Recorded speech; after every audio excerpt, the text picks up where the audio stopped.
YSR Congress party అధ్యక్షులు జగన్మోహన్ రెడ్డి గారి పరిస్థితి చూస్తే ఒకసారి జాలేస్తూ ఉంది.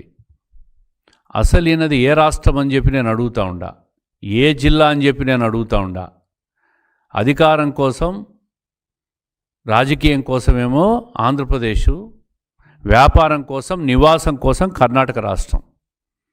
ఆనాడు చంద్రబాబు నాయుడు గారు ఎప్పుడైనా ఓ రోజు హైదరాబాద్కు వస్తే పక్క రాష్ట్రం నుంచి రాజకీయం చేస్తున్నారు చంద్రబాబు నాయుడు గారని విమర్శించిన మీరు ఈరోజు వారానికి 4 రోజులు కర్ణాటక రాష్ట్రంలో నివాసం ఉంటూ అక్కడ వ్యాపారాలు చేసుకుంటూ రాష్ట్రంలో అధికారంలో ఉన్న సమయంలో అక్రమ సంపాదన అంతా అక్కడ పెట్టుబడులు పెడుతూ వ్యాపారం చేసుకుంటున్న మీరు ఆంధ్రప్రదేశ్ వాసులా అని చెప్పి నేను అడుగుతూ ఉండా, కడప వాసులా అని అడుగుతూ ఉండా, రాయలసీమ బిడ్డనా అని అడుగుతూ ఉండా.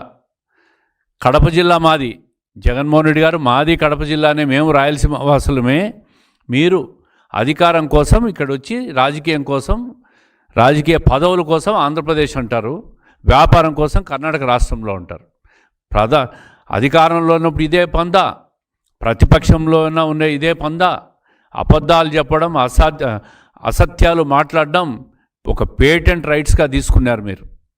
ఈ ప్రభుత్వం ఏ కార్యక్రమం చేసినా సాక్షి మీడియా, సాక్షి పత్రిక ద్వారా అబద్ధాలు, అభూత కల్పనలు, లేనిపోని ప్రజలను మభ్యపెట్టే ప్రయత్నాలు, విష ప్రచారాలు చేస్తున్న నీ సాక్షి మీడియా, సాక్షి ఛానల్తో పెట్టి నువ్వు ఇక్కడ రాజకీయం చేస్తూ ఉండవు.